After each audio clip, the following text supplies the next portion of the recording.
มือนี้ได้ออกมาลักเซาเอสที่เอาไอ้แดงเขาสิกลับต่างประเทศแล้วเนาะเราสิกลับแล้วบัดนี้มีคนฝากเครื่องมาให้เราเอากลับต่างประเทศนำเขาก็เลยได้ออกมาเอาเครื่องมาให้ไอ้แดงอยู่ลักเซาเจ็ดเดี๋ยวนี้เขาออกมาได้อยู่ลักเซาเอสสิพากันไปกินเฟอร์แซบได้ยินเพิ่นว่ามีเฟอร์แซบอยู่ลักเซาเอสที่ไปลองเบิ่งเอาเที่ยวแล้วนี่มาเพิ่นกับเฟอร์มดว่าซั่นเพราะเพิ่นแซบหลายได้ขายดีจนมดแล้วมื้อนี้มาลองมื้อดูว่าสิมีบ่เฟอร์แซบนี่เซิร์นยางก่อนนาง กันฮักขวานี่มันจนได้กิ้งลงหนองโอเคไปเบิ่งดูเฟอร์สิยังบ่ได้ยินชื่อนี่รักไฟแดงรักซับเอ็ดเด้อได้ยินชื่อเสียงว่าแม่นนั่นลาบเพิ่นแซ่บอยู่นี่เฟอร์ก็แซ่บว่าซั่นเอาสิมาลองเบิ่งเนาะว้าคนหลายแถวนี้นะนี่สาวๆเขาได้ยินว่าเขาจีแซ่บแถวนี้เดี๋ยวลองนี่เขาจีเดี๋ยวจะได้ไปกินเฟอร์ก่อนเนี่ยยิ้มแย้มแจ่มใส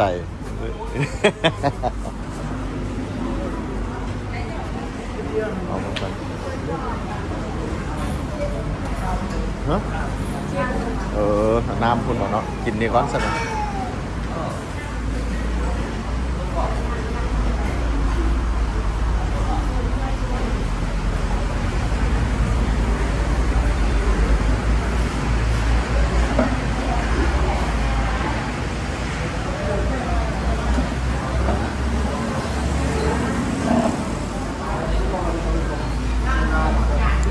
อ่านเพิ่นกับประมาณนี้เฟอยังบอกเอาอีกเลยเฟอหมดอีกแล้ว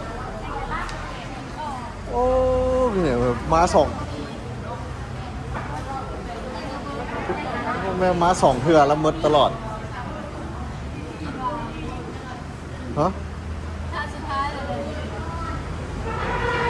โอ้เทื่อที่สองแล้วเริ่มกินอย่างข้าวเปียกกับบุญนี้ไม่พอแม่พี่น้องมาสองเทื่อละห้านนี้หมดตลอด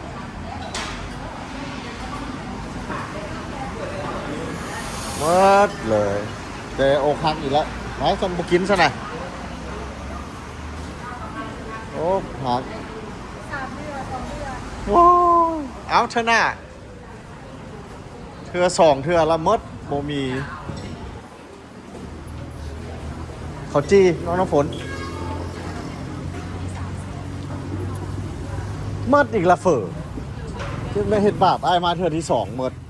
ไอ้คือสิได้มาลงเขาจี้เจ้านี่แล้วสันเขาจี้ก้อนเท่าไหร่ละเดี๋ยวนี้1,000น้องน้ำฝนเอาปะมันอันนั้นมันน้ำอันนั้นโอเคเขาจี้เอา1 2 3 4เอา5ก้อนตัวนึงเฮ็ดทำไมไอ้พร้อมกินเดี๋ยวนี้เลย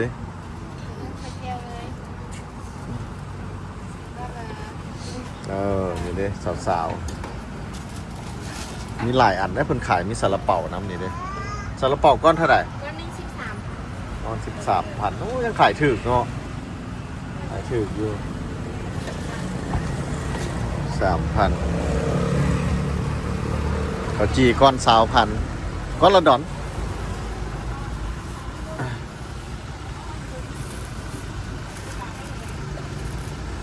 ข้าจื้อเป้าได้ถุงเท่าไหร่น้อยเอาให้อ้ายใน2 ถุงนะโอ้เพิ่นมีหลายอยู่ด้วยนี่หน้าตาเป็นแล้วนี่มาอยู่ใกล้ๆแล้วเห็นบ่มันจะสาวๆเฟอ2 เทื่อแล้วอ้ายมาบ่ได้ยังสิได้จักต้องได้มาเศร้ากันนี่เนาะมาสวยโพดประมาณ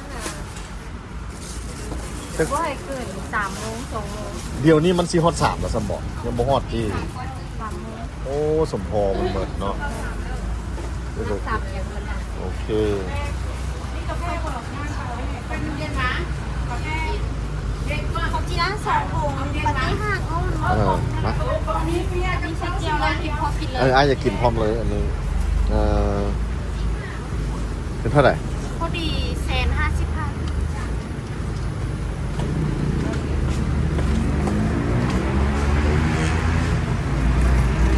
วันช่วง11 โมง2 โมงมันเก่งได้ โอ้ไอ้ได้ยินแต่ชื่อเสียงอยากมาลองเบิ่งว่ามันแซ่บแท้บ่มันก็สิแซ่บแท้ที่นี่หมดตลอดมายามใด วันนี้ของไอ้พร้อมกินเลย โอเค ใจ น้องสาวจับซอยดูอันนี้สิตกแล้วไปกินเจ๊อึ้มแบบนี้แล้วก็มีหั่นเอามือหน้าเด้อสิมาลองใหม่บ่มีมดวันนี้สิพากันไปคันเรื่องกัน ตอนนี้ไว้แม่หมดเนี่ย ซานมแหละเป็นเจ๊อึ้มเด้อดังแซ่บไหนมีห้านซานมเจ๊อึ้มอยู่ใกล้นี่ แม่นระวัง แล้วเอาอันนี้แบบใส่อันนี้ไปไว้รถก่อนมันแมนชื่อเดียวกันดีกว่าก็แมนเดนนฝนนี่เรียกกับเจ๊อึ้มแมนแล้วมีบอลนั่งกินมีบอลนั่งไปเข้ามาติเข้ามาเลยรถ ก็ได้ไปไว้รถ อันนี้นี่เพิ่นกำลังสิแบ่งทางเด้อนี่เดี๋ยวเพิ่นก็ใส่ห้องเสียงามๆอยู่นี่เพิ่นกำลังปูแบ่งทาง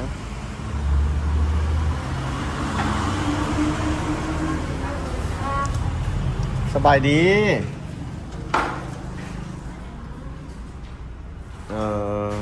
ใส่ของอ้ายมันผมค่อยสิเอานั่นซาตูที่ดังซานมไต้หวันแซ่บ 2 อย่างแม่จะกินในตลาดเชียงนั้นบ่มีเป็น อันนุ่มๆหรอ เป็นเรื่องดำ เอาใส่โอเคนี่ของเธอดิมาค่อยสิเอาอันนั้นมานั่งกินอยู่นี่จีไหม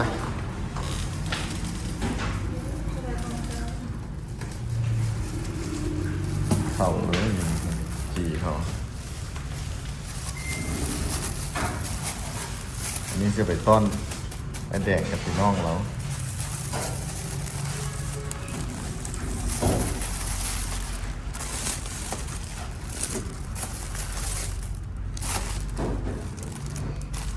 หน้าตาก็สิประมาณนี้3,000 กีบกับดอนนึง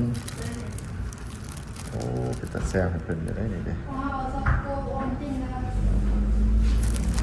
ลองชิมทำกันเอาคนเครื่องบอก ใส่เจียวหรอ ใส่แล้ว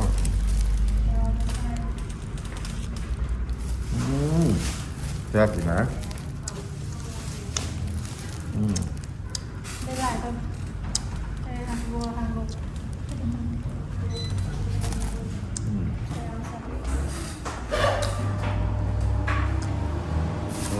ได้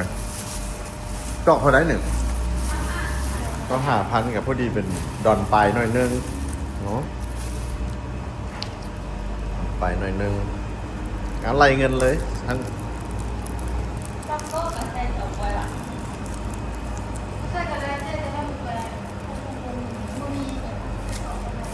เสากล้วยนี่ก็เสากล้วยว่ะแต่แซ่บเลยมื้อนั้นอ้ายก็กินอยู่โอ้ลืมจอกใหญ่แล้วมันบ่เนี่ยเราลืมบอกว่าจอกใหญ่เพิ่นก็เห็นให้จอกใหญ่แบบแซ่บคือเก่านะเท่าไหร่ รวมจนนั่นเลยนะ แม่นล่ะ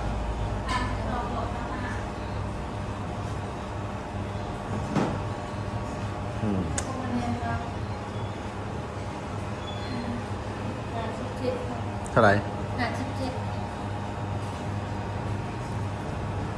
ไอ้น้อยนั่นเบิ้งเขาอยู่ต้องใส่ตัวนี้กับแซ่บเขาเอื้อนไปไหนเรากล้วยว่ะ เต่ากล้วยเต่ากล้วยตัวนี้ก็แซ่บด้วยกันเนาะ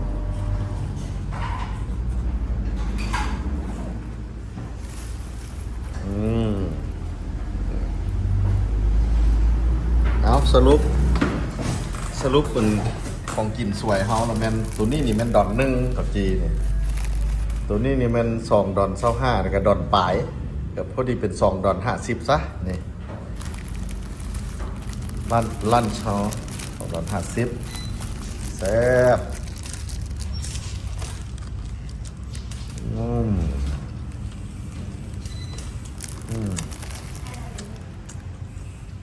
เรามาดูหน้าตาของเราเป็นอะไร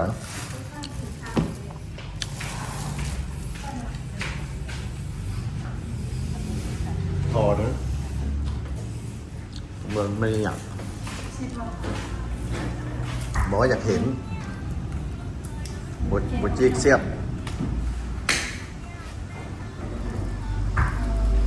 กินในเบิ่งแซ่บบ่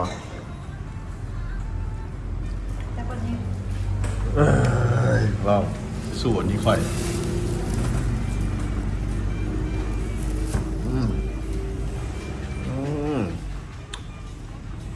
แซ่บ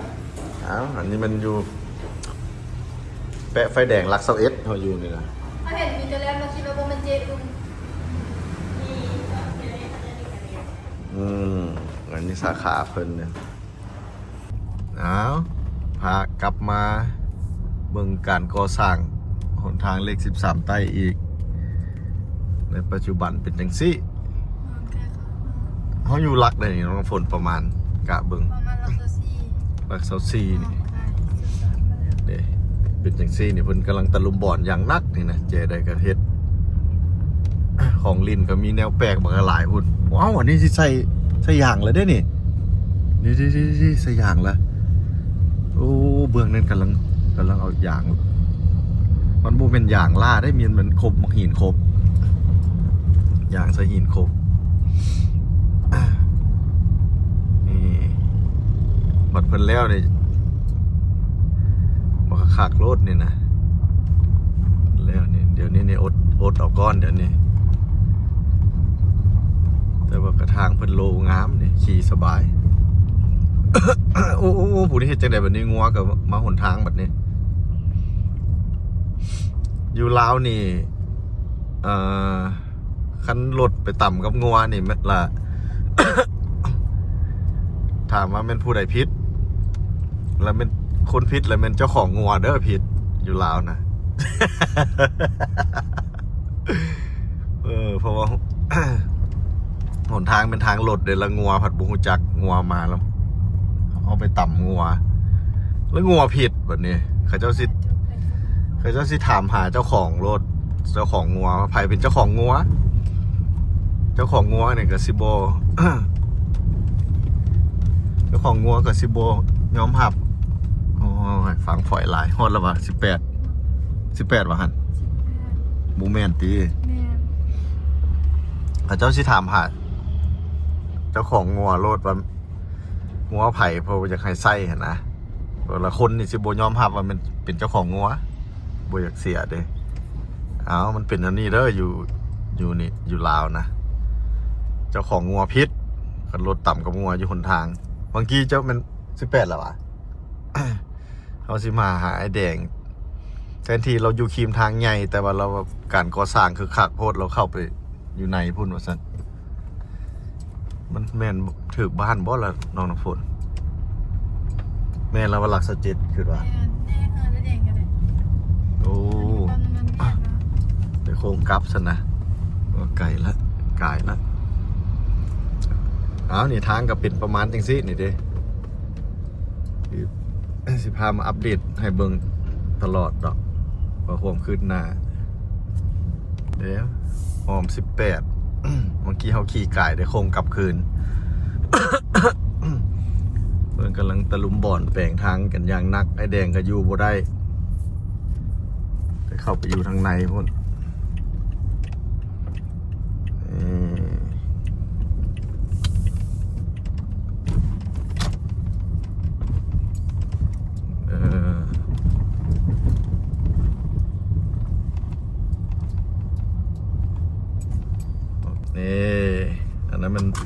หลานทรายไอ้แดงมาครับเฮา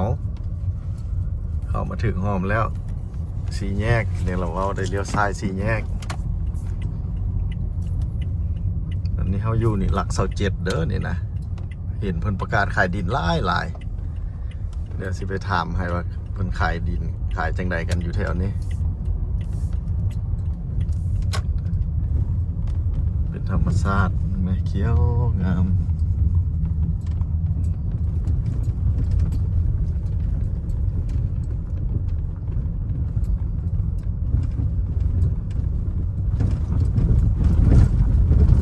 ก่อภัยหลายขนาดน้องน้ำฝนจะเบิ่งอ้อมแถวนี้ อ๋อคือสิลายเนาะ ไฟกินแกงหน่อไม้นี่หมักเลยนี่เนาะมาเห็นก่อภัยนี่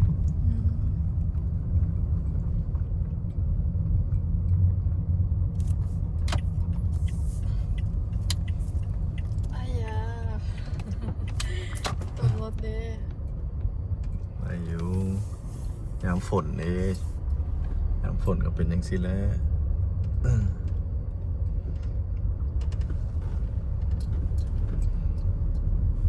มือนี่ออกมาลิ้นนี่อันนี้ก็เงินให้เศร้าก็คือถามซื้อขายพร้อม มาอยู่นี่ก็ดีแล้วมีเงินคนออมพอ ไผสิมาอยู่ คนมาแต่นอกสิ โอ้หุ่นตะนอกกับบูอยู่หรอก เอาไปคนมาอยู่ อ้าว เงินคนออมเอ็มกับไกลหลาย อยู่จะเนบ ก็สิร้องถามเบิ้งว่าราคาเท่าไหร่เนาะตอนนั้น นี่กำลังโบกกับมี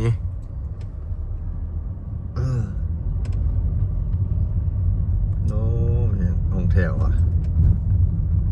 ห้องแถวกับบูมีคนเช่านะค่อยว่า มีแต่เงินสไตล์ใหม่ไปเลยเงินโมเดิร์น มีแต่เจ้าของเฮือนอยู่ให้คนเช่าเนี่ยยากอยู่แถวนี้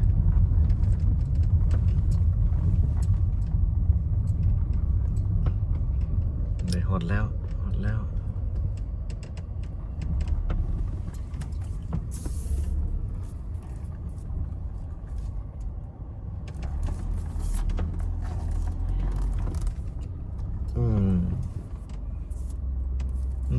มันออกนี่ทีละ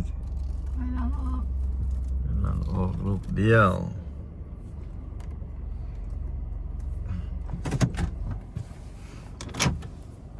ได้ฮอตแล้ว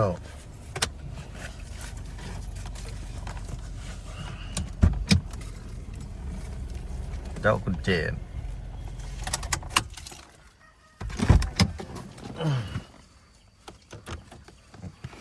บายดีไอ้แดงบายดีพี่น้องไอ้แดงสิกลับปลากันแล้ว กลับแล้ว มาเอามาเอาขจีมาให้เพิ่นนี่ นั่งมีอย่างอยู่ร่วมกันเด้อมันเปื้อนเด้ยุ่งเดือนเฮาเปื้อนหลาย ขจีแล้วก็ จุกอันนี้ดิจุก ของฝากมันเปื้อนแห้งปะนะพุ่นหวา เอาเจ้าขี่รถไปเบิ้งสนะเขาเจ้าบ่ ไป เสียไป ไปเรียบร้อยก่ายแล้วนะเอายุใส่ยาเดี๋ยวให้เพิ่นไว้ยาเป็นยาเฮียตังเอามอบใส่มือเพิ่นเด้อเฮียตังยาเจ้าฝากไอ้แดงละเด้อนี่น่ะ เด้อย่านั่นเด้อ เค เครื่องเกิน7กิโลไฟเขาไล่กิโลหนึ่ง95ครับ เอาโอเคแล้วเนาะ ยายแกะ จ่ายเงินออก แม่นมีแต่เครื่องเสือกฝ่าคนบ่ได้เอามือ ก็เฮ็ดจังได๋เนาะ กะยามันเอามานั่งนี่มาผมมา เอามาสัมภาษณ์ได้ไหมอันนี้มันเฮือนไผ่นี่นะ อันนี้เฮือนปลาเฮือนลานสาวเราบ่เป็นเฮือนค่อยเลย หลานสาวไอ้แดงอีกพี่น้องเจ้าหลายเนาะ เคยผู้ใหญ่ อันนี้โอ้ อันนี้เคยผู้น้อย อันนี้เคยน้อย เคยล่า เคยล่า โป๊ะกก อันนี้เคยกก บ่เคยผู้ที่สองนี่ โอ้เฮือนนี่ก็งามเว้ยว้าว ก็เห็นแล้วกับแบบนั่นแหละนี่ยังแล้ว งามได้ดิพี่งามสบายดีคุณนี่ได้เป็นไผ่สัน อันนี้ร้านสาว หลานคนที่สอง หลานสาวเจ้าของเฮือนหวา แม่ของเจ้าของ แม่ของเจ้าของเฮือน เจ้าของเฮือนอยู่นอกเวียงคำ น้องเวียงคำไปเฝ้าห้องแถวตัวน้องเวียงคำตัว โอ้ น้องคอย คือมันมีสมบัติหลายแทบไปเฝ้าห้องแถวพุ่นน่ะ เรือตะค่อยบ่มีหยัง เจ้าหันเกินหลังบักใหญ่อยู่ข้างหลังกำลังขึ้นหันเดี๋ยวนี้ นั่ง เออ เจ้ามันสิมาสัมภาษณ์ค่อย มากินให้ไอ้ายเบิ้งได้ไหมเขาจี้นะซื้อมาให้งั้นกินแล้วไอ้ายดีใจ ยกจ้องวันนี้ ค่อยบ่กินข้าวทุกมื้อวานนี่ โอ้ยมากินเลยนี่ไอ้แดงกินให้เบิ้งได้ไหม นั่งน้ำพ้น เอา กินข้าวจี กินข้าวจี้ให้เบิ้งนะ เรียกเอาน้ำให้เพิ่นเลย ในไข่เลยย่านเพิ่นอายหันนะโอ้สมพอเว้าบ่เข้าใจกันปานใดเพราะว่าป่องนั้นมันหมดหลายป่องแล้วเนาะสมพอมีอันเลี้ยงอีหยังหันอยู่หัน ป่า ปลาหยัง ปลาดุก ใหญ่แล้วว่ะ ป้าโอ้ บ่เชื่อดอก ไปเบิ่งมันแม่ ปานกับพี่น้องค่อยโอ้ไอ้ลัดขี้เข็บตัวบักใหญ่เข้าห้องแล้วมาเบิ่งไว้ว่าซั่น ตัวเจ้าเลยบ่คือเจ้า ตัวบักใหญ่ว่าซั่นทอโปรตีนพี่มันไปเบิ่งแล้วทอไม่คลิปทู เจ้าหันตัวค่อย วันนี้เดี๋ยวนี้เราว่าเปล่าเรามีปลาดุกใหญ่เท่าขาพี่ว่าซั่น ไปเบิ่งย่ามาเลยแม่ค่อย นะนี่เอา ลุงน้องเลยแซนด์วิช มาฝาน่ะฝากับมาฝาน้ำหั่นน่ะใส่จะว่าปลาดุกใหญ่ เบิ่ง อู้ เราเลี้ยง โอ้โห กิน มี ข เท อง ศ เรา ด้วยนี่ บ่ได้เลยเราแพง5 อู้ 7 7 8ตู แล้วเอาอย่างเกลือแล้วนี่ หัวอาหาร นะฮะอันนั้นอันนี้ตายทิ่มลงมันบ่นี่ ใหญ่บ่ ใหญ่ จับเบิ่งแม่ลากกินได้มื้อนี้ แต่ยังบ่เห็นโตเธอเห็นแต่มันลอยทั้งข้างนี่ได้มันหยัง ข้างหันบ่มีหยังน่าเลี้ยงปุ๊บน้องเคยแล้วมากินมื้อ ป่าโอ้เฮือนเพิ่นกำลังปลูกโอ้เฮือนนี่งามหลายเด้อนี่น่ะ เราเฮ็ดเอาเอง เป็นเหลี่ยมบักคักๆนี่เด้ง่ายๆเลยจังซี่ เฮ็ดเองได้พวกนี้แหละ บ่ได้เสียแรงงานหยังเลย ฮะ แต่อันอื่นก็บอก ฮะดินหาไปโลดข้างในอย่าเหยียบตัวนี้เด้อ อย่าเหยียบพักหันหักแขน ต้องเหยียบตัว หาก็ติดหวะโอ้เฮือนใหม่ ไป ๆ ไปไปเลาะเจ้าไปเอาหน่อไม้บ่ โอ้ยเฮือนค่อยบ่ปฏิเสธได้ยันเจ้าเสียใจ บ่ให้เอาแดงท่าน คันมีสมอดอกไม้แถวนี้ เข้าบ่ได้ดอกแก่อยู่รถคันนี้ โอ้ ลานซาวนี่เมื่อวันที่การ สมพอโอ้มันหมดหลายป่องแล้วแล้วก็ นั่นแหละมื้อวานนี่แห้งหลาย อืม พอดีเลย เออเดี๋ยวเขาจีเอาใส่น้ เพิ่นซื้อมาฝากไอ้แดง ำใส่น้ำเนี่ยแดงยังบ่ได้ใส่เถื่อหันมีน้ เจ้าว่าค่อยขายแพงบ่ นั่นแหละเขาก็ใส่ ำหึ เจ้าว่าค่อยขายแพงบ่แมตร 1,500 บาทค่อยโถมดินมื้อ150รถ โอ้ ถมทุ่งนาหัวก็มีเงินอีกไฟฟ้ามี คนน่ะแล้วขายเท่าใดเมื่อท่านน่ะ เอาก็ไล่แมตรเนาะแมตร1,500 ไผสิไปฮู้ว่ามันจักแมทเนาะเจ้าก็รวมมาเลยว่าเป็นเท่าใด ก็ไล่ปลายนี่แหละอันนี้ก็บุก เอาไปไข่ให้ไอ้แดงมึงดูหั่นน่ะ อืม เป็นเข็ดคิ้วยุ่งอยู่เพิ่นสิกลับแล้วได้อเพิ่น เจ้า วั ไป นที่ ส่ง แปด หวะ วันที่8จนพระละกันเป็นคนทั้งข้างหั่นแหละพระละสิเป็นไผ ตลายเนาะ เออ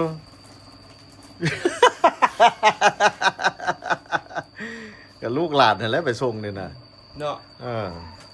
อันนี้ไอ้ไก่ทอง เนี่ยไอ้ เนาะ ไก่ท้อง ชื่อสัตว์เด็กเนาะ อืม เนี่ย เคได้หลายมันเพชรสิใส่หลาย โอ้ เอานี่เด้ออันนี้ ขบใจหลายเด้อเอ้ย ของเฮียตัง อืมไอ้หลัดซื้อของยูของกินมาให้ขอบ